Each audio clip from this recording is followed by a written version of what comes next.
الله وبركاته.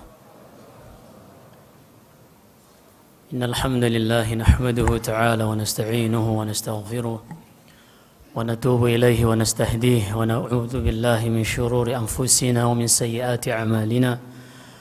من يهده الله فلا مضل له ومن يضلل فلا هادي له. أشهد أن لا إله إلا الله وحده لا شريك له وأشهد أن محمدا عبده ورسوله. يا أيها الذين آمنوا اتقوا الله حق تقاته ولا تموتن إلا وأنتم مسلمون. يا أيها الناس اتقوا ربكم الذي خلقكم من نفس واحدة وخلق منها زوجها وبث منهما رجالا كثيرا ونساء واتقوا الله الذي تساءلون به والأرحام إن الله كان عليكم رقيبا. يا أيها الذين آمنوا اتقوا الله وقولوا قولا سديدا يصلح لكم أعمالكم ويغفر لكم ذنوبكم ومن يطع الله ورسوله فقد فاز فوزا عظيما. أما بعد فإن أصدق الحديث كتاب ربنا عز وجل وخير الهدي هدي محمد صلى الله عليه وعلى آله وصحبه وسلم وشر الأمور محدثاتها فإن كل محدثة في دين الله تعالى بدعة وكل بدعة ضلالة وكل ضلالة في النار. معاشر المسلمين, ikhwani wa akhwati, jamaah yang dirahmati Allah Subhanahu wa taala. Pada malam hari ini kita akan membahas sebuah tema yang sangat besar dan pernah dicatat oleh sejarah sebagai peristiwa yang sangat berbeda dari apa yang pernah dialami manusia. Sejarah yang telah diakui oleh umat-umat sebelum lahirnya umat Islam. Sejarah yang merupakan bagian dari agama kita. Bahkan yang disebutkan di dalam sejarah ini adalah seorang nabi yang wajib bagi setiap muslim untuk beriman kepada nabi tersebut. Dan tidak beriman kepada nabi tersebut atau mengkufuri nabi tersebut sama dengan mengkufuri dan mengingkari semua nabi. Allah berfirman di dalam surat Asy-Syu'ara, "Kadzdzabat qaumu Nuhinil mursalin." Kaumnya Nabi Nuh telah mendustakan semua rasul. Padahal Nabi Nuh alaihi salam adalah rasul yang pertama diutus dan belum ada rasul sebelumnya. Yang ada hanyalah nabi. Dari Nabi Adam diturunkan ke bumi sampai kepada Nabi Nuh ada 10 qurun, 10 generasi, semuanya di atas tauhid hingga terjadi kesyirikan pada zamannya Nabi Nuh, barulah diutus Nabi Nuh alaihi salam. Sebelum itu belum ada rasul seorang pun. Sebagaimana dalam Sahih Bukhari dalam hadis Asy-Syafa'atul Uzma, kata para manusia mendatangi Nuh alaihissalam di hari kiamat kelak untuk meminta syafaat kepada Allah. Manusia mengatakan, "Ya Nuh, anta awwalu rasulin ba'athahu Allahu ila wajhil ard atau ila ahlil ard." Wahai Nuh, engkau adalah rasul yang pertama yang Allah utus kepada penduduk bumi. Kata Allah di dalam surat Asy-Syu'ara ini, "Kadzdzabat qaumu Nuh al-mursalin." Kaumnya Nabi Nuh telah mendustakan semua rasul. Di sini para ulama mengambil kesimpulan hukum bahwasanya mendustakan satu orang rasul sama dengan mendustakan semua rasul. Kenapa? Di dalam Sahih Bukhari Nabi sallallahu alaihi wasallam bersabda, "Al-anbiya ikhwatun li'allatin wa ummahatuhum syatta wa dinuhum wahid." Para nabi agama mereka, para rasul agama mereka sama, ayah mereka satu, walaupun ibu yaitu Ibrahim alaihissalam, walaupun ibu-ibu mereka berbeda. Wadinuhum wahid, agama mereka satu. Apa itu? Ani'budullaha wajtanibut taghut. Hanya mengajak kepada beribadah khusus kepada Allah saja dan menjauhi segala sesuatu yang diibadahi selain Allah. Sehingga apabila ada seorang mendustakan satu rasul, maka hakikatnya dia telah mendustakan semua rasul. Pada malam hari ini kita akan membahas sebuah kisah yang sangat besar yang berbeda dari apa yang pernah dialami manusia, yaitu tentang Isa bin Maryam, yang wajib diimani oleh setiap muslim.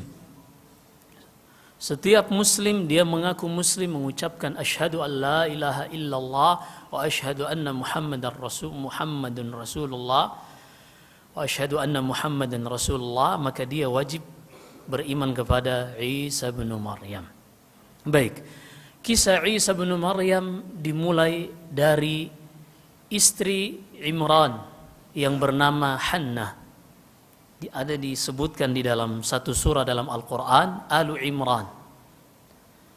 Imran adalah salah seorang yang ahli ibadah, zuhud dari kalangan Bani Israel. Ia memiliki istri, namun ternyata istrinya ini mandul, tidak bisa memiliki anak. Sampai suatu ketika disebutkan Ibnu Katsir rahimahullah dalam tafsirnya, Hannah ini melihat di pepohonan ada burung yang sedang memberi makan anaknya. Fashtaqat ilal walad. Maka Hannah pun muncul naluri untuk mengasihi seorang anak. Hingga dia pun berdoa kepada Allah Subhanahu wa taala untuk diberi anak dalam keadaan dia mandul. Allah Subhanahu wa taala pun menganugerahkan kepada Hannah ini sehingga akhirnya dia hamil. Suaminya bernama Imran. Ketika hamil, dikarenakan ini adalah permintaannya yang paling besar kepada Allah Subhanahu wa taala berkaitan dengan masalah dunia, Hannah pun melihat doanya dikabulkan oleh Allah untuk bisa memiliki anak. Ia berdoa sebagaimana yang Allah sebutkan di dalam surat Al-Imran, wa idh qalat imra'atu Imran rabbi inni nadhartu laka ma fi batni muharraran fataqabbal minni innaka antas samiul alim. Ya Allah, sesungguhnya aku nazarkan untukmu apa yang ada di dalam rahimku, yaitu janin yang sedang ia kandung. Kalau ia lahir, aku akan hibahkan dia untuk menjadi khadimatu Baitul Maqdis, untuk menjadi seorang yang berkhidmat untuk Baitul Maqdis, Al-Masjidul Aqsa. Akhirnya, falamma wada'atha qalat rabbi wada'tuha untha. Tapi ternyata tatkala bayi yang dia kandung ini lahir, ternyata perempuan. Dan tentunya di dalam beribadah, laki-laki lebih aktif dibanding perempuan. Karena perempuan ada masa-masa yang telah Allah tetapkan, dia di situ tidak dalam keadaan suci, sehingga menjauhi masjid. Begitu lahir perempuan, qalat rabbi inni wada'tuha untha. Dalam ilmu balaghah ini namanya at-tahassur. Seakan-akan dia ada sedikit penyesalan. Tapi karena ini nikmat dari Allah, dia tetap bersyukur. Hanya saja sepertinya ada yang kurang. Apa kata Allah? Allahu a'lamu bima wada'at. Padahal Allah lebih mengetahui hikmah dari anugerah yang Allah berikan kepada Hannah ini. Dia hanya melihat apa yang ada di hadapannya. Tapi Allah Subhanahu wa ta'ala mengatakan ya'lamu ma baina aydihim wa ma khalfahum. Allah mengetahui apa yang ada di hadapan mereka, masa depan mereka, dan Allah mengetahui apa yang ada di belakang mereka, masa lalu mereka. Akhirnya kata Allah, Allahu a'lamu bima wada'at wa laysa dzakaru kal untha wa inni sammaituha Maryam wa inni u'idzuha bika wa dzurriyyataha minasyaitonir rajim. Dan aku beri nama anak ini dengan nama Maryam, dan aku mohonkan perlindungan kepadamu ya Allah dari anak ini. Aku mohonkan perlindungan kepadamu ya Allah dari syaitan untuk tidak mengganggu anak ini. Hingga akhirnya kata Nabi sallallahu alaihi wasallam, fa kullu mauludin wulida illa walahu surakh illa Isa bin Maryam wa Yahya ibn Zakaria. Sehingga setiap ada anak yang lahir di muka bumi ini, pasti dia menangis. Kecuali dua orang. Yang pertama Isa bin Maryam, karena Allah sudah melindungi anak dari Maryam ini dari doa neneknya Hanna. Dan yang kedua Yahya ibn Zakaria. Yahya yang sejak lahir dia sudah dijadikan sebagai seorang nabi. Ya Yahya khudhil kitab biquwwah. Allah sebutkan dalam surah Maryam. Baik. Lahirlah Maryam. Dan disebutkan mufassirin ketika masih kecil ayahnya meninggal. Hingga akhirnya ia diasuh oleh saudara dari ibunya yang bernama Zakaria alaihi salam. Fakaffalaha Zakaria. Akhirnya Zakaria menjadikan Maryam ini sebagai anak asuhnya. Hingga akhirnya apa yang didoakan oleh ibunya meminta kepada Allah untuk menjadikan anak ini sebagai ahli ibadah yang berkhidmat untuk Baitul Maqdis. Maryam pun ketika tumbuh benar-benar dia adalah wanita yang suci dan selalu berada di dalam mihrabnya. Dan yang dimaksud mihrab adalah tempat beribadah. Adapun mihrab yang disebutkan seperti di depan imam ini secara istilah saja. Tapi secara bahasa adalah tempat beribadah. Kullama dakhala 'alaiha Zakaria al-mihraba wajada 'indaha rizqah. Setiap kali Nabi Zakaria alaihi salam menemui ponakannya ini Maryam, selalu dia dapati di sisi Maryam ada makanan. Yang lebih hebatnya lagi, makanan yang seharusnya hanya ada di waktu musim panas ternyata ada di musim dingin. Dan sebaliknya makanan yang bisa hanya didapatkan pada musim dingin bisa didapatkan oleh Maryam di musim panas. Akhirnya Zakaria bertanya, makanan ini tidak ada yang membawakannya. Dan Maryam fokus beribadah di dalam mihrabnya. Qala ya Maryam, anna laki hada. Zakaria bertanya, wahai Maryam, dari mana berasal makanan ini? Qalat huwa min indillah. Inna Allah yarzuqu man yasha'u bighairi hisab. Semua makanan ini berasal dari Allah Subhanahu wa taala dan Allah memberi rezeki kepada siapa yang ia kehendaki tanpa ia sangka-sangka. Akhirnya terus berjalan kisah Maryam hingga akhirnya Allah Subhanahu wa taala suatu ketika mengutus Jibril alaihi salam datang kepada Maryam dalam wujud seorang laki-laki. Di dalam surat Maryam Allah Subhanahu wa taala sebutkan sampai jam berapa ini? Sampai azan, habis saya lanjut lagi? Atau cukup? Baik, lanjut lagi. Baik. Ketika datang Jibril alaihi salam, Maryam orang yang suci, wanita yang selalu menjaga kehormatannya. Begitu ada laki-laki di hadapannya, qalat inni a'udzu birrahmani minka in kunta taqiyya. Wahai laki-laki, aku berlindung kepada Allah darimu kalau benar-benar engkau ini orang yang bertakwa. Laki-laki asing di hadapan Maryam.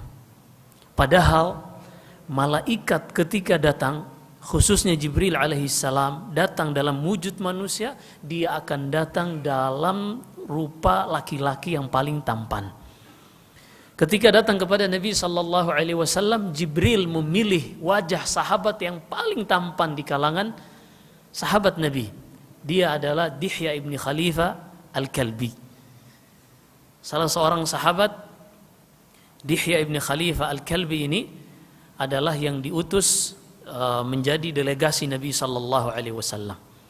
Intinya ketika malaikat datang kepada manusia berjumpa dalam wujud, dalam rupa manusia ini, dia akan berwujud dalam wujud yang paling indah.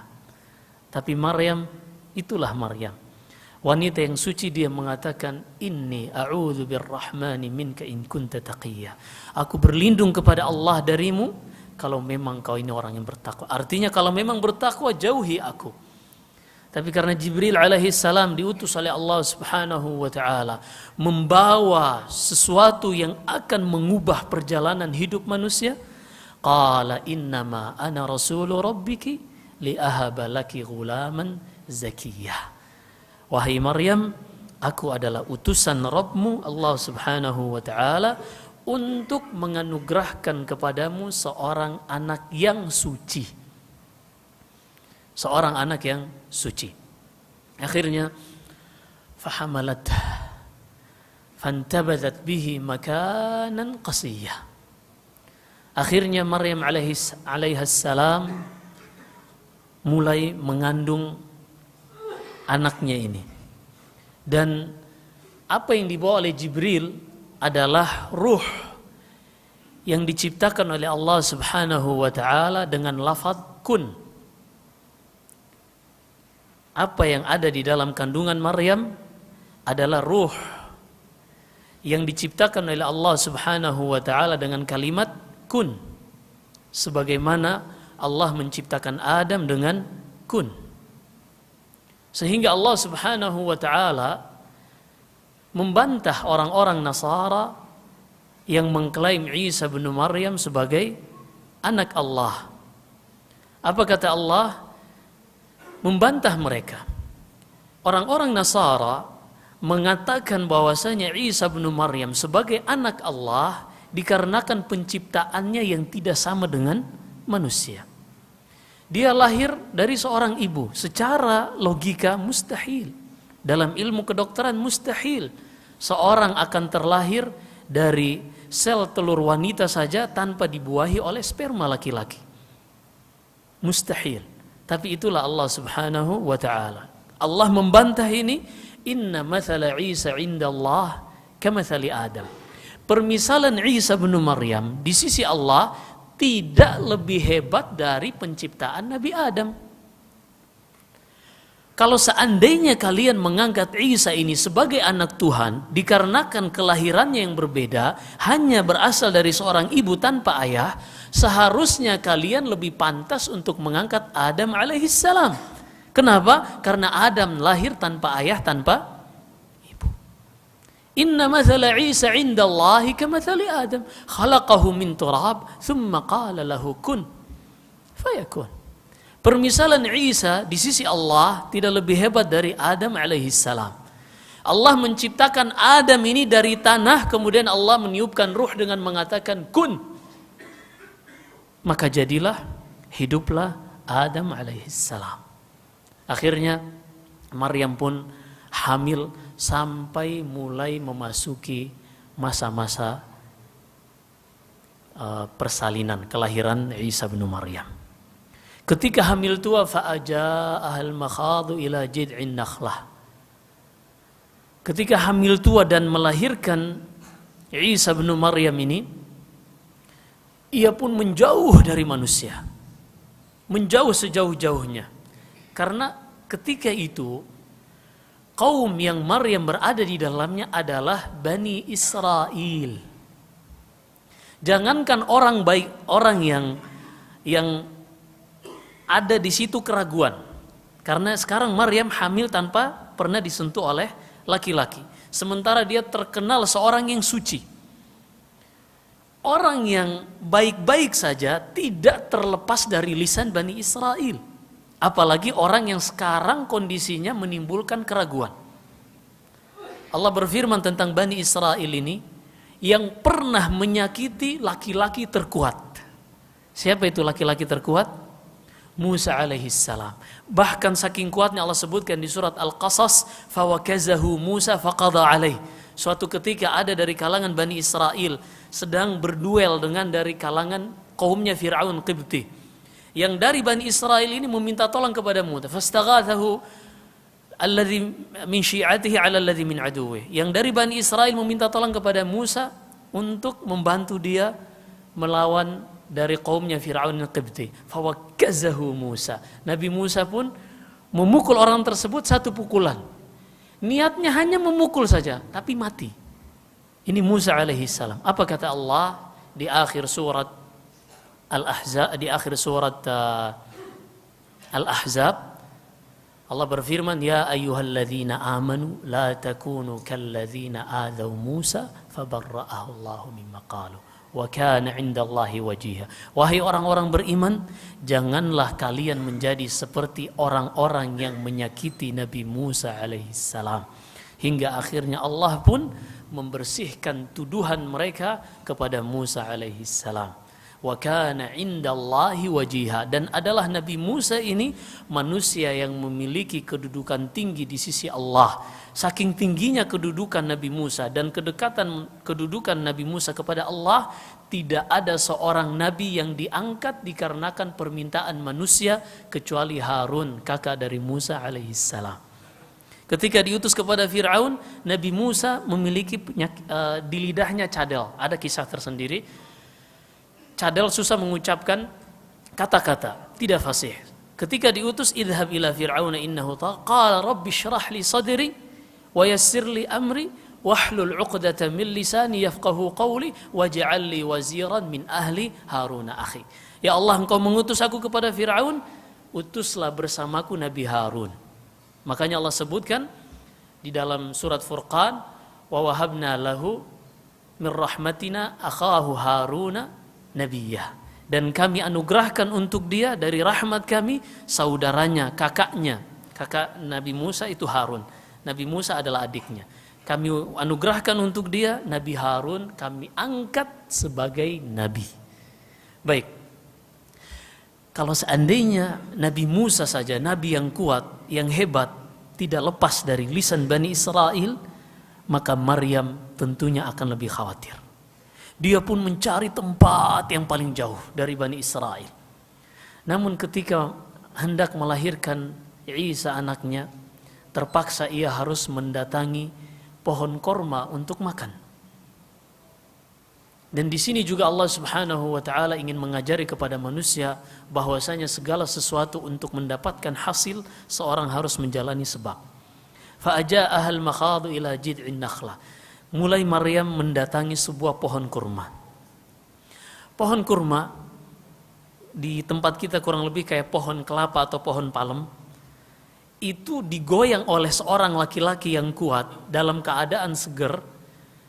Belum tentu buahnya yang sudah matang bisa jatuh. Lalu bagaimana dengan Maryam, wanita yang sedang kelelahan, entah itu hamil tua ataukah habis melahirkan, dan dia harus menggoyang agar pohon kurma ini buah kurma ini terjatuh. Terlebih kata Allah Subhanahu wa taala, wa huzzi ilaiki bijid'in nakhlati tusaqit 'alaiki rutban janiyya. Wahai Maryam, goncangkan pohon kurma ini, niscaya buah-buahnya yang masih mengkel, yang masih muda akan berjatuhan. Bukan buahnya yang sudah matang.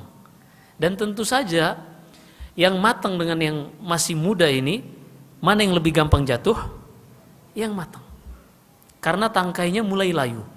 Tapi ternyata Allah berfirman, tusaqit 'alaiki rutban janiyya, yang akan berjatuhan kepadamu adalah buahnya yang masih mengkal, disebut rutab. Dan lebih lagi dalam qiraah lain, dalam qiraah Abu Amir Asy-Syami, wa huzzi ilaiki bijid'in nakhlati tasaqat 'alaiki rutban janiyyan. Bukan tusaqit tapi tasaqat. Artinya tatasaqat, yang jatuh bukan satu dua, tapi tasaqat, berjatuhan, berlomba-lomba buah itu untuk jatuh.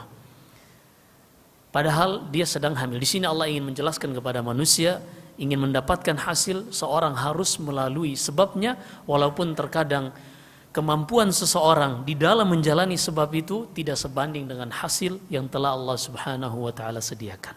Baik.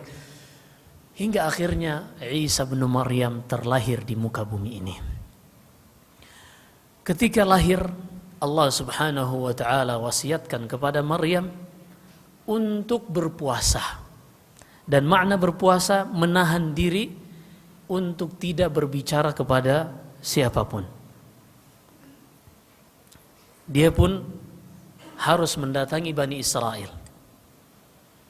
Ketika Bani Israel, orang-orang Yahud khususnya, melihat apa yang berada di dalam pelukan Maryam alaihissalam, mereka langsung melakukan sebagaimana kebiasaan mereka. fa'atat bihi qaumaha tahmilu. Kata Allah, Maryam pun datang membawa sang anak ini bertemu dengan kaumnya. Qalu ya Maryam laqad ji'ti syai'an fariya. Ucapan pertama yang mereka katakan kepada Maryam, wahai Maryam, engkau sudah mendatangkan sesuatu yang sangat mungkar. Syai'an fariya, sesuatu yang sangat besar. Ya ukhta Harun, wahai saudarinya Harun. Walaupun Harun di sini sebagaimana disebutkan Ibnu Katsir, bukan Harun kakak dari Musa alaihissalam. Karena jarak antara keduanya sangat jauh. Akan tetapi Harun di sini adalah salah seorang yang saleh dari kalangan Bani Israel. Dan dia bukan kakak kandung Maryam. Telah disebutkan tadi dalam surat Al-Imran bahwasanya Hanna, istri dari Imran, adalah seorang yang mandul sampai akhirnya Allah menganugerahkan Maryam. Sehingga di sini ya ukhta Harun, wahai saudarinya Harun. Bukan Harun ini saudara aslinya, tapi Harun ini adalah seorang laki-laki saleh yang juga ahli ibadah dari kalangan Bani Israel. Dan makna ukht di sini ay syabiha, yang menyerupai. Dan di dalam bahasa Arab, mungkin di sini ada yang belajar bahasa Arab, ada dalam ilmu nahwu inna wa akhawatuha dan kana wa akhawatuha, ay inna wa amsaluha. Syahid, ini hanya menjelaskan dari sisi ilmu tafsir saja. Kalau tidak paham, lupakan saja. Baik, kita lanjut. Ya ukhta Harun, wahai saudarinya Harun, ma kana abuki imra'asaw wa ma kanat ummuki baghiya. Wahai saudarinya Harun, ayahmu adalah laki-laki baik-baik. Ayahmu orang baik-baik. Imran terkenal ahli ibadah dari kalangan Bani Israel. Wa ma kanat ummuki baghiya, dan ibumu bukanlah seorang pelacur. Kok bisa engkau melakukan ini? Kenapa? Karena Bani Israel menuduh Maryam telah berzina. Nas'alullah salamul afiyah. Tapi akan lahir ini orang yang ekstrim kiri atau ekstrim kanan. Akan muncul suatu kaum yang mereka ekstrim kiri. Kalau ini mengatakan Maryam berzina, yang ekstrim kiri nanti mengatakan ini anak Allah. Nas'alullah salamul afiyah. Wa qalatin nasara al-masih ibnullah. Orang-orang Nasara mengatakan Al-Masih Isa bin Maryam adalah anak Allah. Kemudian Allah membantahnya di dalam surat Al-Maidah, kana ya'kulani ta'am. Bagaimana mungkin Maryam mereka angkat sebagai Tuhan dan Isa mereka angkat sebagai Tuhan, kemudian mereka menjadikannya dengan Allah sebagai Trinitas, tiga Tuhan tapi satu Tuhan tapi tiga. Bagaimana mungkin Isa dan ibunya ini bisa menjadi Tuhan? Kana ya'kulani ta'am. Padahal semasa hidup mereka memakan makanan. Dan di antara sifat Tuhan tidak makan karena kesempurnaannya. Manusia makan karena telah kehilangan energi, dan untuk mengembalikan energi karena habis kerja tadi, mereka membutuhkan asupan nutrisi.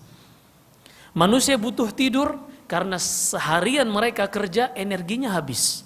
Dan untuk mengembalikan energi itu mereka butuh tidur. Padahal Allah subhanahu wa ta'ala, Allah berfirman, la ta'khudhuhu sinatun wala naum. Allah tidak mengantuk dan tidak pula tidur. Kenapa? Karena kekuatan dan kekuasaan Allah tidak pernah berkurang.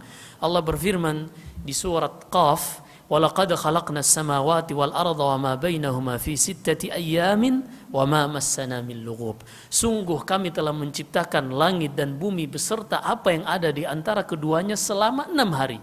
Dan itu semua tidaklah membuat Allah menjadi capek. Karena kekuatan Allah sempurna.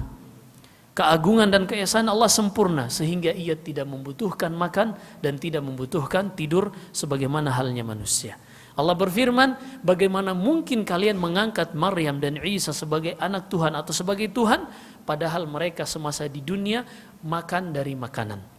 Dan sesuatu itu bisa diibadahi atau dikatakan dia sebagai Tuhan apabila memenuhi 3 syarat. sesuatu berhak diibadahi atau diangkat sebagai Tuhan apabila memenuhi 3 syarat. Syarat yang pertama, sesuatu bisa dikatakan sebagai Tuhan apabila dialah yang telah mencipta. Apabila dia sanggup untuk mencipta. Kata Allah, hal min khaliqin ghairullahi yarzuqukum minas sama'i wal ard. Apakah ada pencipta selain Allah? Tidak ada. Kemudian yang kedua, sesuatu itu boleh diangkat sebagai Tuhan apabila dialah yang mengatur, memberi rezeki. Yang ketiga, sesuatu itu bisa dijadikan sebagai Tuhan apabila dialah yang memiliki seluruh apa yang ada di alam semesta ini. Alhamdulillahi Rabbil Alamin. Segala puji bagi Allah yang pemilik segala alam semesta. 3 syarat ini apabila terpenuhi, maka dialah yang berhak untuk dijadikan sebagai Tuhan. Makanya Allah berfirman di perintah pertama dalam urutan mushaf kepada manusia, dalam surat Al-Baqarah Allah berfirman, ya ayuhan nas, u'budu rabbakumul ladzi khalaqakum walladzina min qablikum la'allakum tattaqun, alladzi ja'ala lakumul arda firashan was-samaa'a binaan wa anzala minas samaa'i ma'an fa akhraja bihi minats thamarati rizqan lakum fala taj'alu lillahi andadan wa antum ta'lamun. Wahai sekalian manusia, beribadahlah kepada Tuhan yang telah menciptakan kalian. Ini yang pertama. Menciptakan manusia-manusia sebelum kalian supaya kalian bertakwa. Dialah yang telah menjadikan bumi sebagai hamparan. Dia yang mengatur. Langit sebagai bangunan yang ditegakkan, yang tinggi. Kemudian Allah menurunkan dari atas langit, maksudnya dari awan, air hujan. Dengan air hujan itu Allah mengeluarkan pepohonan dan tumbuh-tumbuhan, buah-buahan sebagai rezeki untuk kalian. Kemudian kata Allah, "Fala taj'alu lillahi andadan wa antum ta'lamun." Maka jangan jadikan bagi Allah tandingan dalam beribadah kepadanya dalam keadaan kalian mengetahui, kata Ibnu Abbas, dalam keadaan kalian mengetahui tidak ada yang bisa mencipta, mengatur, memberi rezeki dan memiliki alam semesta ini kecuali Allah Subhanahu wa taala. Maka sesuatu tidak boleh diibadahi kecuali memenuhi 3 ini. Berkata Syekh Hafidz Ibni Ahmad Al-Hakami dalam manzuma Sulamil Wusul ila Ilmil Usul menjelaskan makna la ilaha illallah wa anna ma'naha alladhi alaihi dallat yaqinan wahadat ilaihi allaysa bil haqqi ilahun yu'badu illa al-ilahul wahidul munfaridu bil khalqi war rizqi wa bit tadbiri jalla 'anil syariki wan nadhiri. Makna la ilaha illallah adalah tidak ada yang berhak untuk diserahkan kepadanya ibadah kecuali yang memenuhi 3 syarat tadi. Kecuali dia yang mencipta, yang mengatur, memberi rezeki, dan memiliki seluruh apa yang ada di alam semesta ini. Dan ketiganya ini tidak pernah terdapat pada sesuatu kecuali Allah Subhanahu wa ta'ala. Silakan diaplikasikan kepada seluruh yang diibadahi oleh manusia. Sebagian manusia beribadah kepada matahari. Beribadah kepada matahari. Apakah matahari mencipta? Apakah matahari mengatur? Di antara pengaturan Allah adalah penjagaannya kepada manusia. Sehingga Ibrahim alaihissalam ketika berdebat, berdiskusi dengan kaumnya, Nabi Ibrahim mengatakan falamma janna alaihi al-lail falamma afalat, hingga akhirnya falamma ra'a asy-syamsa bazighatan qala hadza rabbi. Tatkala Nabi Ibrahim melihat matahari terbit, dia berkata kepada kaumnya untuk debat, bukan untuk pengakuan akan akidah Ibrahim. Qala hadza rabbi, matahari inilah Tuhanku. Ini bukan pengakuan Ibrahim, bukan. Tapi Nabi Ibrahim ingin berdebat dengan kaumnya. Artinya mari kita sepakati dulu matahari sebagai Tuhan, lalu kita lihat apa yang setelahnya.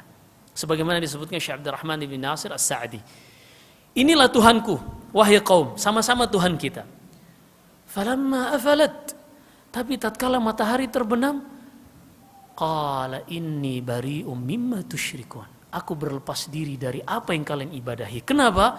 Karena kalau seandainya matahari ini terbenam, hilang, lalu siapa yang akan menjaga kita? Karena di antara salah satu sifat Tuhan, dialah yang mengatur, menjaga manusia. Kalau matahari ini hilang, siapa yang menjaga kita? Subhanallahil azim. Maka tidak ada yang berhak untuk diibadahi kecuali yang memenuhi 3 syarat ini, dan hanya pada Allah Subhanahu wa ta'ala. Isa bin Maryam tidak berhak diibadahi karena dialah yang diciptakan oleh Allah dengan lafaz kun, kemudian oleh malaikat Jibril yang telah menjadi ruh ini dibawa ke rahim Maryam alaihissalam, kemudian Maryam melahirkannya, dan mulailah di sini kisah Isa bin Maryam. Baik, Isa bin Maryam, Allah Subhanahu wa ta'ala menjadikannya di antara tanda-tanda kenabiannya ketika lahir. Melanjutkan kisah ibunya tadi, orang-orang Yahudi mengatakan, ya Maryam, engkau telah berzina, engkau telah melakukan perbuatan yang sangat keji, yang sangat bejat. Apa kata Maryam? Ketika itu dia sudah berpuasa, diperintah oleh Allah berpuasa, bukan berpuasa makan dan minum, tapi berpuasa, inni nadartu lirrahmani sauman falan ukallima al-yawma insi. Aku telah bernadar kepada Allah untuk berpuasa hari ini, berpuasa tidak berbicara kepada orang lain. Ketika mereka menuduh Maryam telah berzina dan Maryam tidak boleh berbicara, fa asyarat ilaih. Maryam pun mengisyaratkan, tanya langsung kepada sang bayi ini. Bani Israel, Yahud, orang-orang yang sangat, semua kriminal mereka lakukan, bahkan tidak lepas lisan mereka untuk mengolok-olok Tuhan, apalagi manusia. Wa qalatil yahudu yadullahi maghlulah. Orang-orang Yahudi sebagaimana dalam surat Al-Maidah mengatakan tangan Allah terbelenggu. Tidak ada yang bisa lepas dari lisan orang-orang Yahudi. Begitu disuruh untuk bertanya kepada bayi, seakan-akan Maryam ini meremehkan kita. Hingga akhirnya Allah memberikan satu bukti kenabian Nabi Isa alaihissalam. Qala inni Abdullah. Nabi Isa baru lahir, dia pun bisa berbicara, mengatakan inni Abdullah. Aku adalah hamba Allah Subhanahu wa ta'ala. Dan abd dalam bahasa Arab, abad artinya yang menyembah. Dan yang namanya fa'il, subjek, itu tidak bisa menjadi objek. Maka dia abad tidak bisa menjadi ma'bud. Dia hamba yang menyembah tidak bisa menjadi yang disembah. Sebagaimana seorang makan, dia tidak menjadi yang dimakan. Hukum subjek dan objek.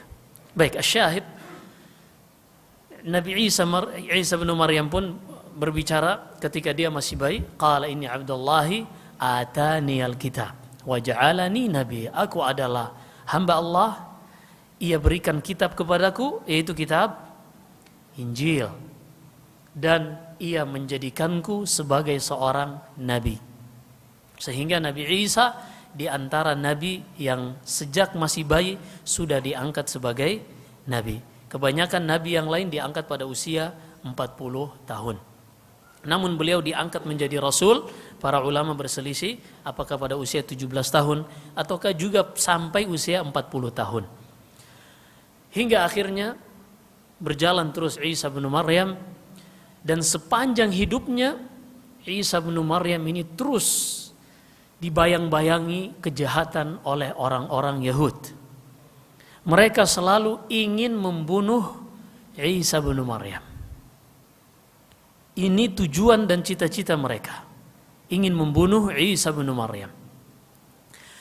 Terus, dan mulailah Allah Subhanahu wa ta'ala di usia yang kita sebutkan tadi mengangkat Isa bin Maryam menjadi seorang rasul kepada Bani Israel. Dan Allah Subhanahu wa ta'ala menguatkan para rasulnya dengan sesuatu yang sangat menakjubkan yang tidak bisa dilakukan oleh manusia biasa. Itulah yang disebut mu'jizah. Dan Allah memberikan mu'jizat ini sebagaimana disebutkan mufassirin sesuai dengan zaman dan kondisi diutusnya Nabi pada waktu itu.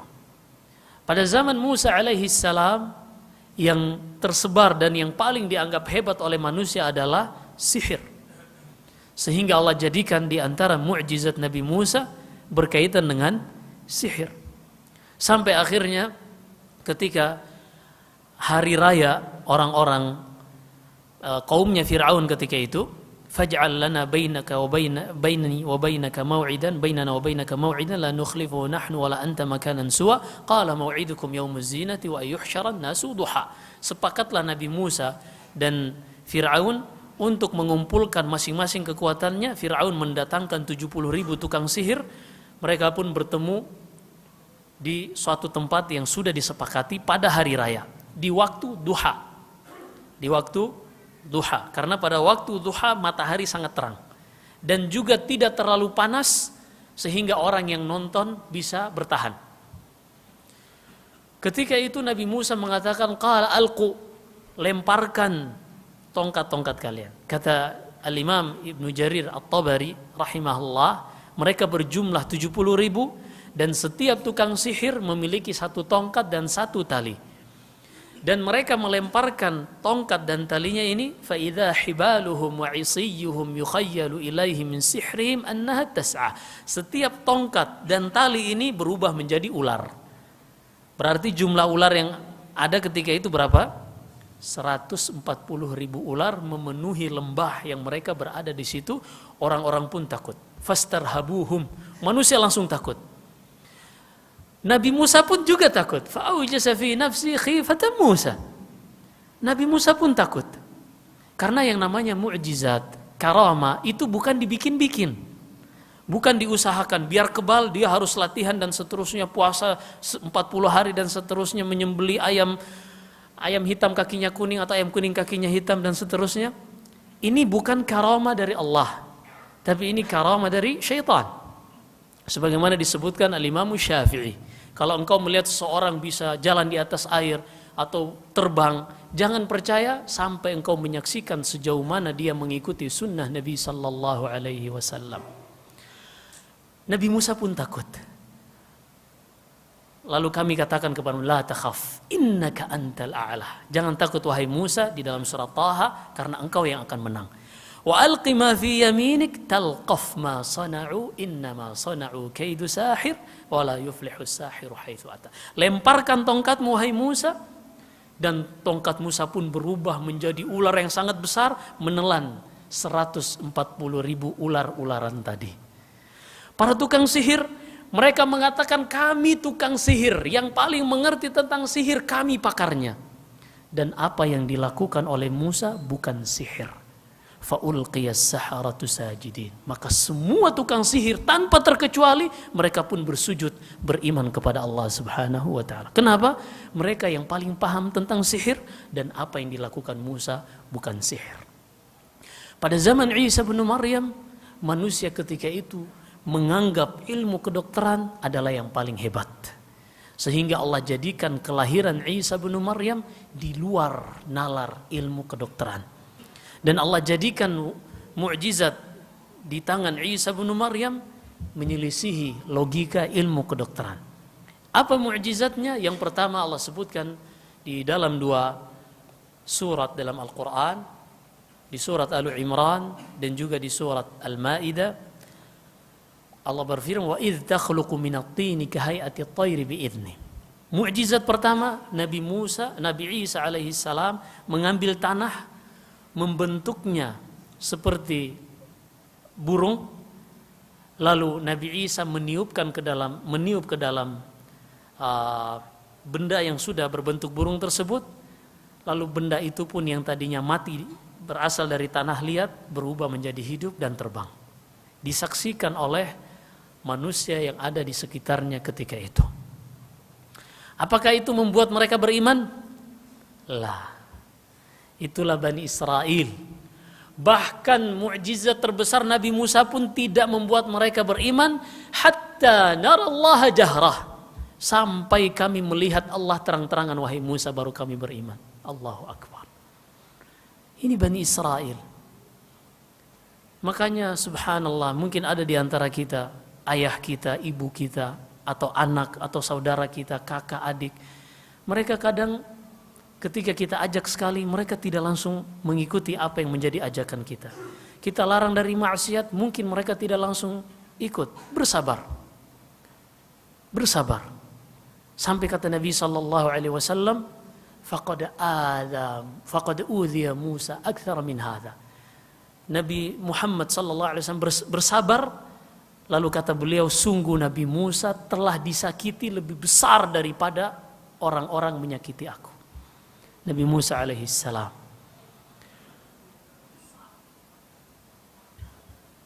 Udah masuk? Udah masuk ya? Ada alarmnya ya? Oh, masih ada 1,5 menit lagi. Baik. Ini mukjizat yang pertama. Nabi Isa alaihissalam menciptakan, membuat dari tanah liat berbentuk burung, kemudian Nabi Isa meniupkan ke dalam burung tersebut dan terbang. Kemudian yang kedua, wa ubri'ul akmaha wal abrasa biidnillah, dan aku menyembuhkan seorang yang penyakit akmah wal abras. Akmah ini sebagian menyebutkan buta. Apakah itu secara total ataukah sebagian? Intinya dia buta. Kemudian Nabi Isa mengusap di matanya. Orang yang menderita penyakit tersebut pun kembali sembuh, normal seperti biasa. Dan abras, al-baras, penyakit kulit belang.